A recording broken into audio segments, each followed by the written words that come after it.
Rain drizzled against the polished hood of a silver Maserati, its engine purring like arrogance itself. The young heir, Ethan Wycliffe, leaned against the driver's door, a smirk pulling at the corner of his mouth. He was 23, rich beyond reason, and drunk on the kind of confidence that only comes from never being told no. Across the street, under the flickering glow of a broken streetlight, a homeless man sat hunched over a cracked, dust-covered piano. The keys were yellowed, the wood swollen from years of rain and neglect. His fingers rested on them like they once belonged there, like they remembered. Ethan's friends crowded around, laughter echoing between tall glass buildings. One of them pointed. "Bro, that old guy looks like he's been living in that piano." The group burst out laughing. Ethan didn't. He stared a little longer, curiosity mixing with disdain. The man, mid-50s, dark skin, weathered by time, didn't react. He simply adjusted his coat, straightened his back, and pressed one key. A dull sound, another. He was tuning by ear. Ethan pushed off the car and called out, loud enough for everyone to hear. "Hey, old man! You actually know how to play that thing, or you just pretending for coins?" The man looked up. His eyes, deep and calm, met Ethan's with quiet dignity. "I used to," he said, "before life took my music." The crowd chuckled again. Ethan shook his head, amused. "Tell you what," he said, his voice carrying that cruel edge of privilege. "Play something good, really good, and I'll give you my car." Laughter erupted. His friends doubled over. One even pulled out his phone to record. The homeless man just looked at the Maserati, then back at Ethan. "You don't mean that?" Ethan grinned. "Oh, I mean it. You make me feel something. Anything. And the keys are yours." The man was silent for a long moment. Rain slid down his face, dripping off his chin. Then he reached for the keys. The first notes came like whispers, hesitant, uncertain. Then the melody grew, blooming like light through clouds. The street noise faded. Even the rain seemed to pause, as if holding its breath. Ethan's smirk faltered. Each note told a story of pain, loss, and something beautiful that refused to die. It was a song that didn't beg for pity, but spoke of endurance, of what it means to lose everything and still remember the sound of hope. When the final chord trembled into silence, no one moved. Ethan's friend whispered, "Bro, what was that?" The man looked up, eyes glistening. "That was my wife's song," he said softly. "The last thing I wrote before she died." Ethan's throat tightened, but he forced a laugh. "Nice trick, old man," he muttered, tossing the car keys at his feet. "Guess you earned it." The keys clinked against the wet pavement. But the man didn't reach for them. He just stared, sadness in his smile. "Some things," he said quietly, "you can't buy, not even with a car." And as Ethan turned to leave, something in him shifted.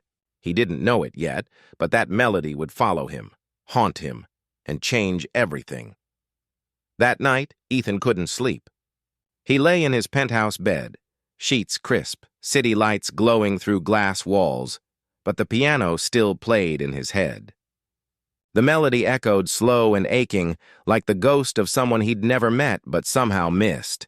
He tried drowning it out with music, whiskey, even laughter from a party downstairs. None of it worked. Every time he closed his eyes, he saw that man, soaked in rain, eyes full of sorrow, hands trembling but sure. By morning, the tune had lodged itself deep inside him, like a truth he couldn't shake. He poured himself coffee, staring out over the skyline, wondering why he cared. He'd hum it unconsciously, that same progression of notes, soft but haunting. It wasn't just a song, it meant something. Later that day, at his father's auto showroom, Ethan couldn't focus. His father, Charles Wycliffe, a man who built his empire on charm and cold deals, noticed. "You look distracted, son," Charles said, flipping through contracts. Ethan shrugged. "Just tired." "Tired?" His father laughed. "From what? Spending my money?" Ethan said nothing. The jab should have rolled off him. It always did. But this time, it stuck. That evening, he drove back to the spot. The piano was still there, half broken, but the man was gone. Just a few damp footprints near where he'd sat. A cup, half filled with coins. Ethan waited. 10 minutes, 20. He didn't know why. Maybe he wanted to apologize. Maybe he wanted to hear the song again, to ask what it was really about. A street cleaner passed by and glanced at him. "You looking for Ray?" the man asked. Ethan turned. "Ray? Yeah, the piano guy. Been playing here for years. Used to be somebody, I think. Taught music once before." He trailed off, shrugging. "Before life happened. Where does he stay?" "Under the old bridge off Carter Avenue. If he's still around." Ethan drove there, a part of town he'd never seen except through tinted windows. The air smelled of rust and damp concrete. He parked, heart thudding, and followed the sound of faint humming. Underneath the bridge, surrounded by makeshift tents and broken bottles, he found him, Ray, sitting on a crate, eyes closed, mouthing the same tune. Ethan approached quietly. "That song you played yesterday?" Ray opened his eyes. "Didn't think I'd see you again, rich boy." Ethan tried to smile. "I couldn't get it out of my head." Ray chuckled, voice rough but kind. "Music does that, when it's real." "What's it called?" Ethan asked. Ray looked away. "It doesn't have a name anymore." Silence stretched between them, the hum of cars above, the drip of rain below. Then Ray said softly, "You don't understand pain until you lose the one person who made you believe you were worth something." Ethan swallowed. "Your wife?" Ray nodded. "Cancer. We used to play together. She'd sing while I played. I wrote that song for her when she couldn't speak anymore. It was our goodbye." Something in Ethan cracked open. "I'm sorry," he said, meaning it. Ray smiled faintly. "Don't be. Life takes. Music gives back what it can." Ethan sat down beside him, not caring about the dirt or the smell. "Would you teach me?" Ray's eyes widened. "Teach you?" "Yeah, the song. I want to play it." Ray studied him for a long moment. The fancy coat, the clean hands, the restless eyes. Then he nodded slowly. "All right," he said. "But not for you to play in your mansion. You play it when you understand it." Ethan frowned. "And how do I do that?" Ray smiled sadly. "By losing something you can't replace." The next morning, the sky hung gray over the city, but Ethan was already driving toward the bridge. He parked the Maserati a few blocks away. Something about showing up in a luxury car to a place where people were fighting just to eat felt wrong now. Ray was there, sitting by a small fire made from scraps of wood. He didn't look surprised to see Ethan. "You came back," he said. "I said I wanted to learn." Ray gave a small nod. "Then let's start." The old piano had been dragged under the bridge. Its keys stuck, its wood cracked, but to Ray it was alive. He tapped it lightly. "Every note has a soul," he said. "You treat it like one." Ethan tried pressing a key awkwardly. It let out a dull sound. "Not like that," Ray said, shaking his head. "You're hitting it." "You feel it. Music isn't noise. It's truth trying to escape." They spent hours there. Ray guided him through the basics, not just notes, but the meaning between them. Every time Ethan made a mistake, Ray didn't scold. He'd just say, "You're playing with your fingers, not your heart." Days turned into weeks. Ethan came back every morning. His friends stopped calling. His father didn't understand. "What's gotten into you?" Charles asked one evening. "You're wasting time on a tramp under a bridge?" Ethan looked up from the piano keys he'd been sketching in a notebook. "He's not a tramp. He's a musician," his father scoffed. "He's a reminder of what happens when people fail. Don't end up like him." But Ethan didn't answer, because for the first time he realized Ray hadn't failed. Life had. One night after a long practice, Ethan asked, "Why do you still play, even when no one listens?" Ray smiled faintly. "Because she's still listening," he said, "and because music's the only thing that still remembers me." There was silence, only the whisper of wind beneath the bridge. "Play it again," Ray said, the way she would have wanted to hear it.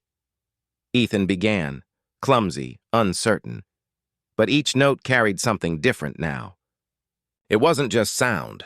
It was apology, longing, grief. Ray closed his eyes. "Better," he murmured.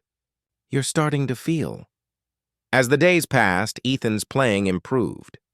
He learned to listen, not just to notes, but to pauses, to silence. He'd bring food sometimes, or a warm coat, pretending it was nothing.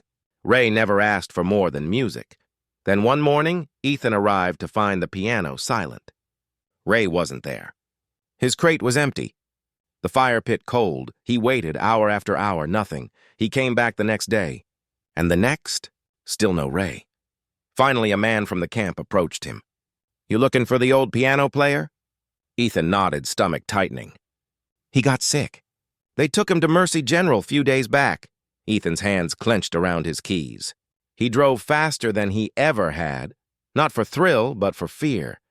When he reached the hospital, the nurse at the desk looked him over. "Raymond Thomas?" she asked. "Room 407. Ethan stepped in quietly. The room was dim, machines humming softly. Ray lay in the bed, thinner, paler. His eyes opened when he heard footsteps. "Didn't think you'd find me," Ray whispered, a faint smile forming. "You should have called me," Ethan said, voice trembling. Ray chuckled weakly. "Didn't have your number, rich boy."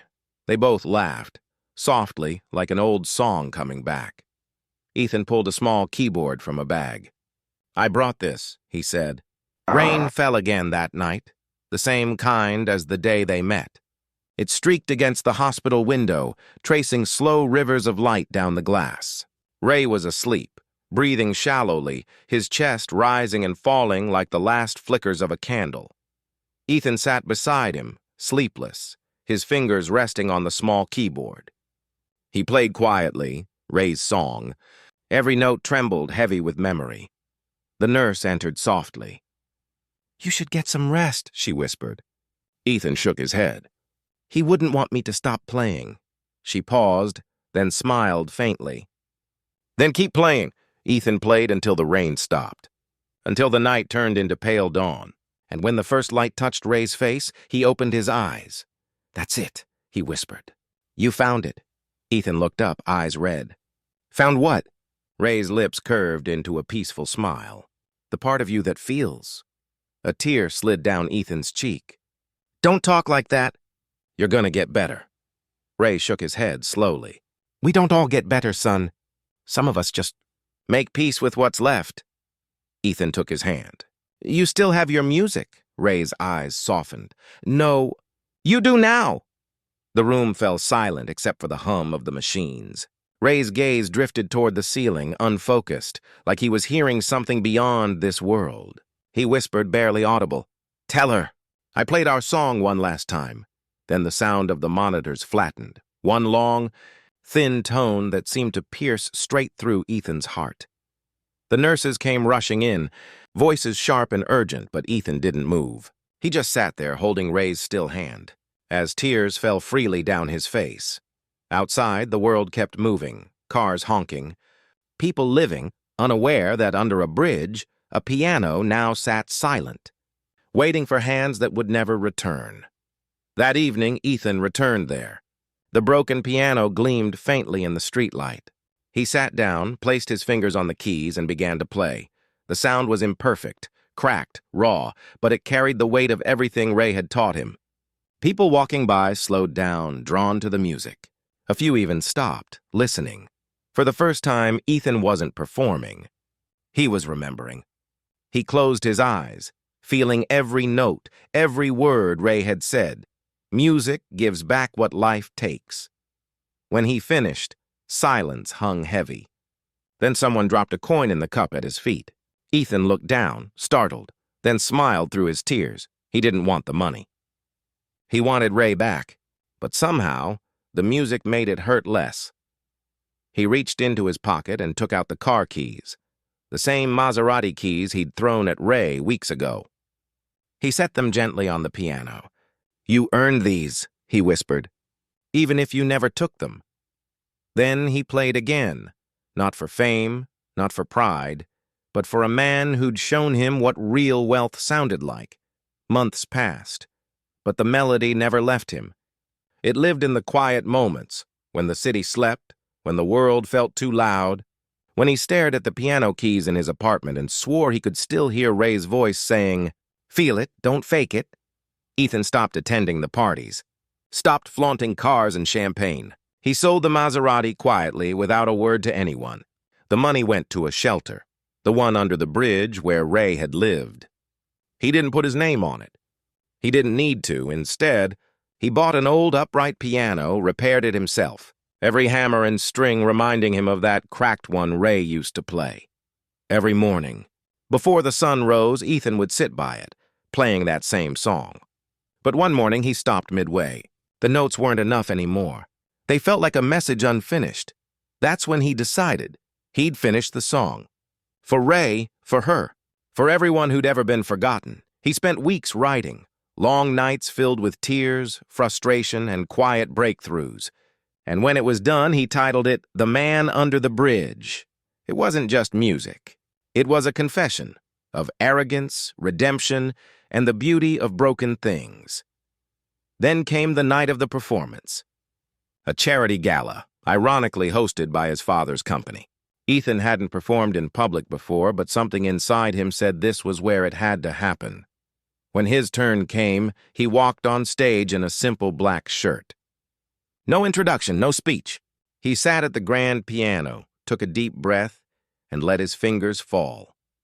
The first notes were soft, trembling like that first rainy day. The audience leaned in. Then it grew. Slow, swelling with ache, hope, loss. The melody rose and fell like a heartbeat fighting not to fade. And somewhere in that hall, it was as if Ray was there again, smiling from the shadows, whispering, "Now you understand." When the final chord faded, the room was silent. Then, slowly, applause broke. Not polite, but raw, rising like a wave that carried every ounce of feeling he had poured into those keys. Ethan bowed his head, tears streaking his face. It wasn't pride. It was gratitude. After the show, his father approached him, eyes glistening, a sight Ethan had never seen. "That was beautiful," Charles said softly. "Who taught you to play like that?" Ethan smiled. "A friend." He looked up at the stage lights, at the dust floating through their glow, and whispered, "Thank you, Ray." Years later, the song would travel and across radios, streaming sites, concert halls. People would say it made them cry, that it reminded them of something they'd lost but couldn't name. But Ethan never took credit. On every program, every recording, it said, "Written in memory of Raymond Thomas, the man who taught me to feel." And sometimes, late at night, Ethan would walk back under that bridge, the piano long gone, the walls covered in graffiti and life. He'd sit on the same crate Ray once did, close his eyes, and play softly on an imaginary keyboard. The city noise faded. The wind carried the melody away, up into the dark, to wherever Ray might be, because some songs don't end. They just find new hands to keep them alive. And on that cold night, under a bridge that once held two strangers and a broken piano, Ethan whispered the words he'd never said out loud. "Play it, Ray, I'll listen."